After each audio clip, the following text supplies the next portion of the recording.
Welcome to the Real News Network. I'm Sharmini Pires coming to you from Baltimore. President Donald Trump has announced that the United States will recognize Venezuelan opposition leader Juan Guaido as the legitimate president of Venezuela. President Maduro, in response, announced that he is cutting off diplomatic ties and the embassy diplomats have 72 hours to leave the country. All this came shortly after Guaido, who is currently the president of the National Assembly, swore himself in as president. Juro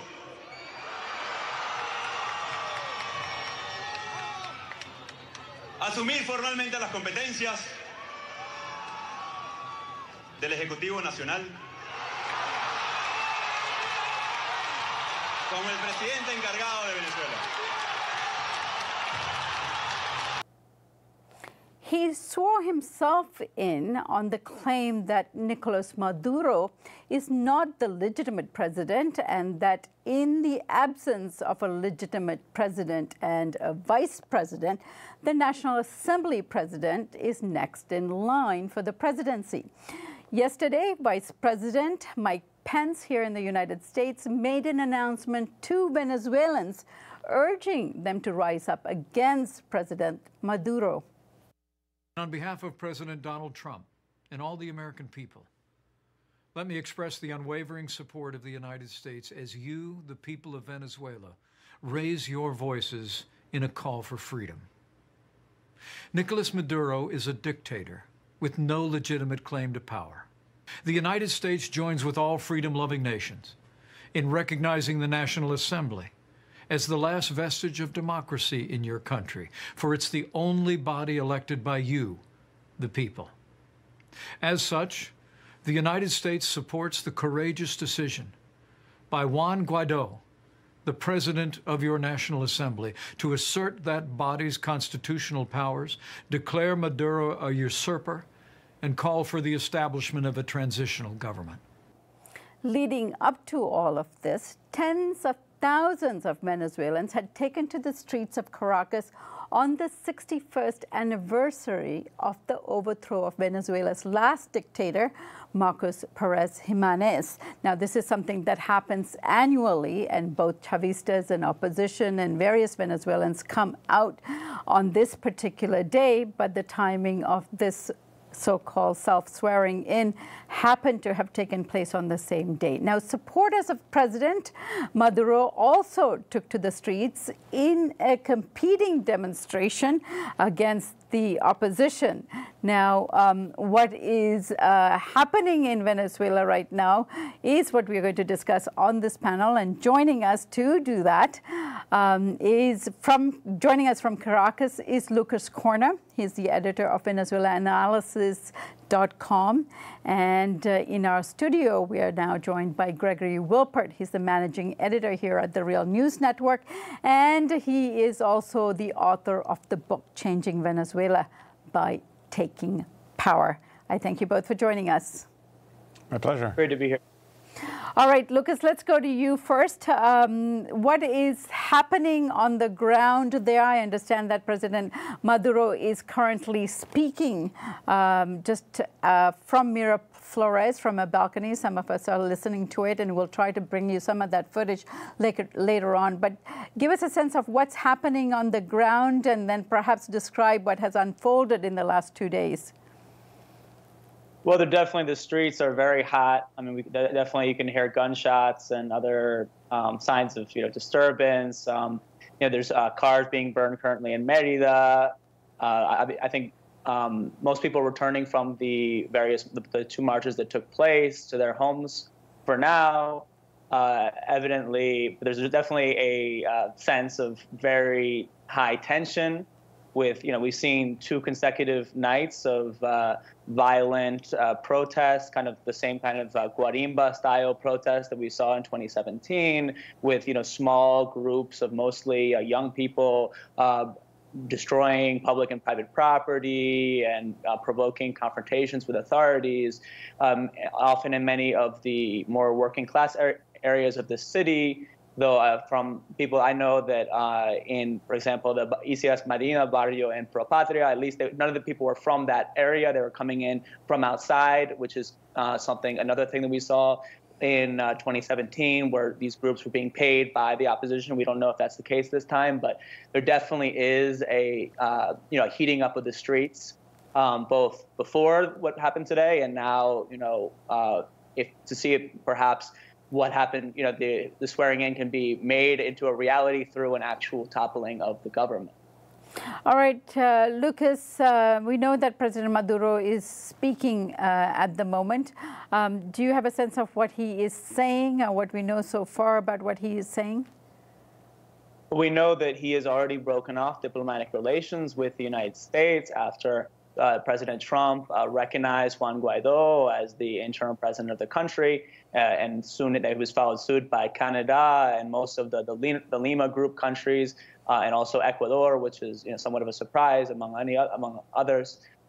So we don't know exactly. I'm not listening to the speech right now, so I couldn't tell you what exactly measures that he's going to take. But I imagine that there will be steps to bring Juan Guaido and the leadership of the National Assembly to account for this usurpation of power that has taken place.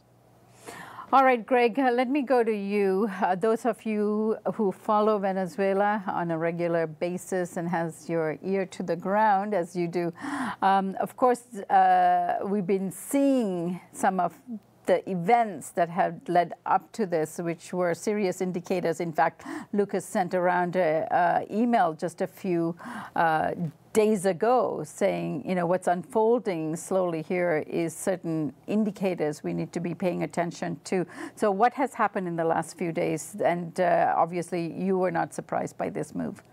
Well, it's of course difficult to go back only just a couple of days because things have been happening all along in Venezuela. As a matter of fact, ever since the 2002 coup attempt against Hugo Chavez, the U.S. government has been trying to overthrow the Bolivarian revolution in Venezuela. But more recently, then, of course, there was the attempted assassination against Maduro. I don't know, maybe it was 6 months ago. I can't quite remember now the exact date.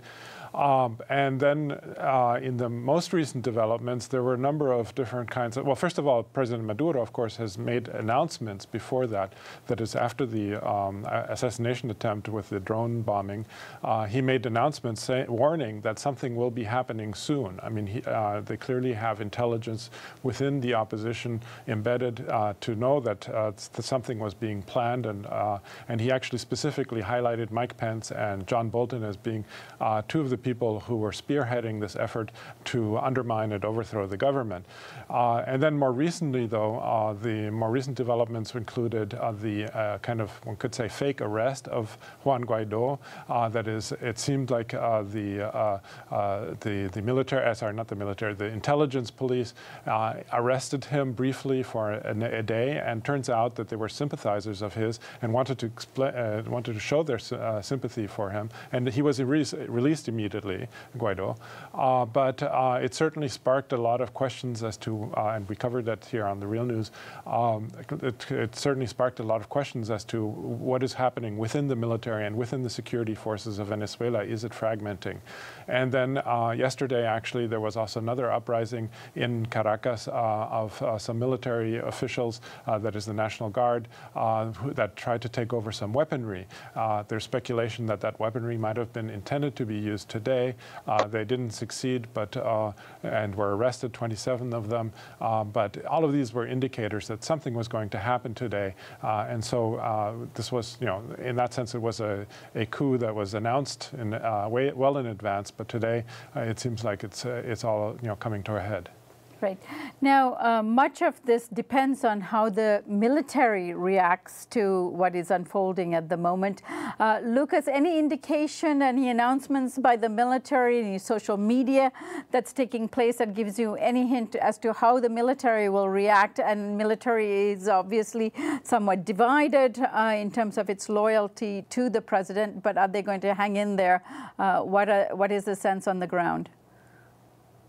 I haven't seen any statements by the armed forces yet, but I think that, the armed forces has continually reiterated its support for Maduro and his constitutional mandate, and I don't see that changing. I think that while Greg is right to point out that there definitely are divisions within the repressive apparatuses, and particularly the SEBIN, which itself was formerly the DCEP and is largely staffed by right-wing or opposition sympathizing officials. There definitely is worry there, but I think within at least the national police and all the branches of the armed forces, at least at the level of the leadership, it appears that there is a loyalty to the constitutionally elected president, and there's no sign of that breaking as of yet.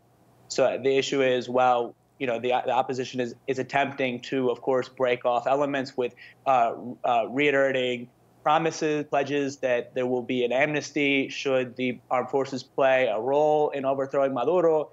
We're yet to see. I think the Monday's incident with this small group of rogue National Guard troops, largely subordinate. None of them were ranking officers. They were kidnapping their captain and then attempting to steal weapons. That definitely was rapidly neutralized, and I think that is a sign. If that wasn't an attempt to probe the readiness of the armed forces, I think it showed that they remain loyal to the government for now. For now. Greg, any indication that the military is divided or that there's cracks in the military that might support Guaido here? Well, the thing is, one also has to look at it depending on the rank of the military. That is, I think there's little doubt that the top-ranking officers are solidly behind Maduro. They're loyal followers, have been from the beginning, and they're very vested, of course, also in this government. So it seems unlikely to me that if there was a split within the military, that would come from the generals. What we don't know, and where there's certainly more possibility for a split, I think, is in the lower ranks. And this is kind of also what Chavez exploited back in 1992 when he organized his coup against the government at that time, which was of mid-level officers. And that's a more likely scenario, especially because, of course, everybody in Venezuela is suffering under the economic crisis. And certainly those kinds of military officers, mid-level officers would be suffering more than high-ranking generals who have very good pay or oftentimes also benefit from corruption. Whereas the mid-level ones, they don't have that much to lose, unless, of course, it fails, in which case they might spend some time in prison, but of course with the hope that eventually the opposition would come into office. And with Guaido saying that they would get amnesty, that is a big incentive for them. And so I think that's one of the big dangers, is that they will break off at some point. That's definitely, I think, a possibility. And that's, of course, something that the U.S. government, I think, is really hoping for. And Lucas, discontent of the people in terms of what they have been suffering for the last 5 years or so under the Maduro government, we should not ignore, because it has come to a head here that obviously the foreign policy establishment of the Trump government is taking advantage of, but they have also been fueling this. Your thoughts on how the Trump administration in particular, although I must say much of this started even before Trump came to power, where the Venezuelan economy has been strangled by various economic policy towards Venezuela. Can you highlight some of them and the kinds of squeeze that the U.S. has been spearheading to strangle the Venezuelan economy? Yes, in August of 2017, the Trump administration imposed financial sanctions, not only against the Venezuelan state, but on PDVSA, that severely curtails its ability to access the global credit market, effectively to borrow, to import all kinds of indispensable inputs for production, particularly in the oil sector, but also in a whole lot of other sectors. So this is, and the Torino capital economist Francisco Rodriguez, who is considered probably the #1 authority on the Venezuelan economy as of now. I mean, he has shown in a paper he released late last year that compared with Colombia, the oil production in Venezuela took a nosedive right after these sanctions were implemented, and has fallen to I think I've seen it to like 1940s level. I mean, literally, we've seen, I think, over a loss of over 1 million barrels a day of production in the last or so, and this is devastating for a country that depends on over 90% of its export earnings come from oil. So this is really hindering the government's ability to import vital food and medicine, but also is making life, is making a hyperinflationary economic crisis way worse and preventing any kind of recovery. And this is this is the context we're looking at. And this is most Venezuelans, this is their number one issue right now. When we look at the opposition-aligned conservative data analysis pollster in October did an omnibus survey in which they found that around 86% of Venezuelans, the number one issue was either the economy or social issues, with regarding to medicine or crime, et cetera. Only 12% really put the political issue, either the government or corruption, as the number one issue. So I think that's the issue. That's clear. The question is, well, can the opposition in the short term translate that deep unrest, that deep discontent into unrest, into active, insurrectionary action in the streets that could be used to force the armed forces to act to oust Maduro? I mean, that's really the question. All right, Greg, let me go to you. You said earlier that, this is not new in Venezuela. Venezuelan people have experienced other coups. The coup against President Hugo Chavez was not very successful at the end of the day.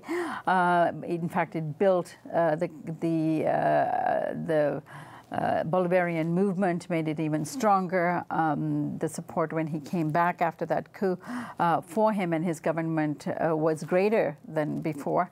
Now, at the same time, this time around, it seems like the United States, who is obviously supporting this effort on the part of Guaido, is a little bit better organized. They seem to be having certain supports, at least from other countries in the region, as well as, I imagine, the Organization of American States and other bodies. Put this in regional context for us. Yeah, certainly. Well, first of all, I want to say that I think I don't mean to minimize what's happening. Actually, as a matter of fact, I would say right now Venezuela is going through the most difficult and the most dangerous moment at any time that I've known since 2002, when the coup attempt happened against President Chavez. I was there back then, and so I remember that very vividly, actually, and that was a very scary time. And I think right now we're in a similar situation in many ways. Although the coup hasn't actually happened yet, it's a much slower coup. The advantage that the opposition has at this point, as you mentioned, is the international support it's getting. Of course, back then, it did have the support of Colombia and of the United States. This time, many other countries are behind this as well, that is supporting it in various ways. Already, Chile and Argentina have said that they would recognize Guaido as the president of Venezuela. That is, they've joined the United States in that call. I'm sure I Colombia, understand Canada has too, and other Lima Group countries. And I think Almagro has, the Secretary General of the OAS has as well. And so this is definitely a vastly more solid and broad support internationally. Also, what they have speaking for them, so to speak, is this broad-based discontent that we've talked about, and the economic crisis, the hyperinflation that's going on in Venezuela, and of course, that people's hope that a new government would, like Lucas says, it's not something that people are actually believe in, and that a new government will be able to do something much different, because the opposition is very unpopular in Venezuela. Actually, their approval ratings aren't much higher than that of Maduro. And so they're divided. There's no... Exactly. That was going to be my next point, is that they're internally very divided. That's the other thing that they're going against them. There's the radical opposition that wants to do an insurrection, basically. But there's a sector of the opposition that actually would prefer a slower transition to a new government, and is negotiating with Maduro, and is rejecting these kinds of calls. As a matter of fact, several prominent opposition leaders have already said they don't want to recognize Guaido as the president of Venezuela, because they don't believe that this would be the right path, because this path that they've taken is too dangerous. It could lead to a military confrontation, to civil war. And that is something that everybody should be very aware of. And that's why, of course, everybody in the United States, especially the Democratic Party that says it's opposed to Trump's foreign policy adventures, should be opposed to any kind of support for the Guaido government or any kind of military intervention. Describe that opposition you're talking about, opposition within the opposition to Guaido. Well, there are many longtime politicians, several of them, for example, Acción Democrática. I mean, the leader of that is Henry Ramos Ayub. He's, I think he's a nutcase, actually, but he's actually one of the more rational opposition leaders at times. And he has offered, to negotiate. And he used to be the president of the National Assembly, even. And then there's others, for example, Claudio Fermin, who was the campaign manager for Henry Falcón, who ran against Maduro in last year in 2018. And he's a very significant leader. There's others too. Of course, none of them have huge amounts of support. None of the opposition leaders do. But I would say, if you were to weigh them in terms of their relative weights within the opposition, it seems to me roughly 50-50. However, the more moderate opposition, which is almost half of it in terms of leadership and in terms of popular support, gets no media coverage in the Western media. They're completely non-existent at the moment, whereas all the media coverage now goes to the radical opposition, and they are the ones who are also getting the international support, especially from the U.S. government, which is one of the reasons why that more moderate opposition has been completely undermined and completely disempowered, really, in terms of actually doing something. But I think that's the only way forward, is through a negotiation between the government and the more moderate opposition. All right, Lucas, let me go to you. What support does Guaido have for the move he has made in Venezuela? I mean, the people on the ground that are marching today, are they in support of this move on the part of the President of the National Assembly, Guaido? And is the Western media representing that accurately? Because what we see is the demonstrations that took place, and then that looks like support for Guaido. Is that in fact what's happening on the ground? Yeah, I'll go back to what Greg pointed out, that according to that data analysis poll I cited, the National Assembly, as of October, a 70% disapproval rating, which, Maduro's disapproval rating is around 80%. So, I mean, and the opposition parties themselves, their coalition has also been higher disapproval rating. And, Guaido was previously unknown, just about, a little over 2 weeks ago, no one knew who he was. And he's a young politician. He was educated in the neoliberal think tank, the IESA, which is home of the Chicago Boys. So I think that to say that I think it's very fallacious to extrapolate the hundreds of thousands of people who took to the streets today in different parts of the city in support of the opposition, to say that that is necessarily a endorsement of Guaido as president of Venezuela, especially because it was not known that he was going to do this, take this step that he did.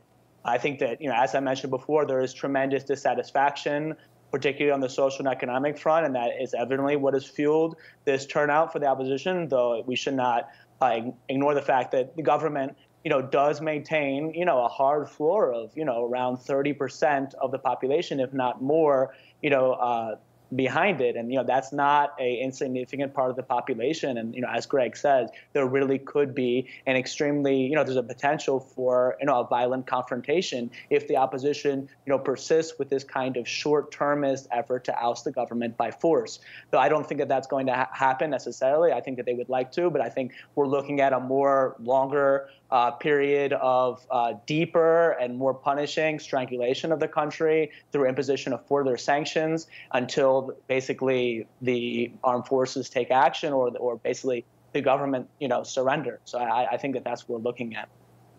All right, Greg. So this is just unfolding today, and we're going to be having another conversation a little bit later on with Alex Main from the Center for Economic Policy Research in Washington, D.C., who also follows what's going on in Venezuela quite closely, and also has a sense of what's happening in terms of Washington's response to all of this. What should we be looking ahead for? What are some of the critical things that we need to be looking out for in the next few hours and, of course, in the next few days?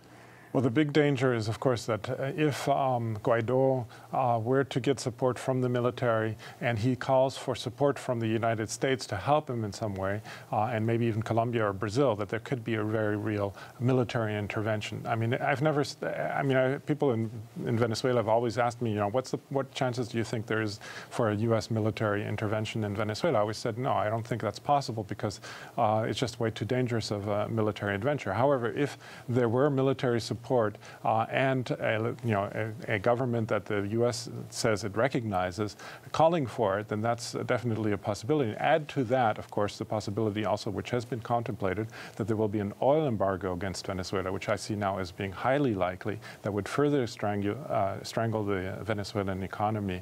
That would just, things can definitely get worse. And so that's the big concern. The combination of an oil embargo, an uprising of military forces, and a possible military intervention that Guaido could potentially call for. That's really some of the most dangerous things lying ahead, and hopefully it won't come to that. And like I said before, hopefully the more reasonable forces in the U.S. government will prevent that from happening. All right, Lucas, let me say goodbye to you. I know you have a few other engagements at the moment, but we hope you can join us again. Perhaps we'll take this up tomorrow in terms of the developments that will unfold between now and then. And Greg, I thank you so much for joining us. Gregory Wilpert is our Real News managing editor here, and Lucas Corner with VenezuelaAnalysis.com. I thank you for joining us today. Thanks for having me. And thank you for joining us here on the Real News Network.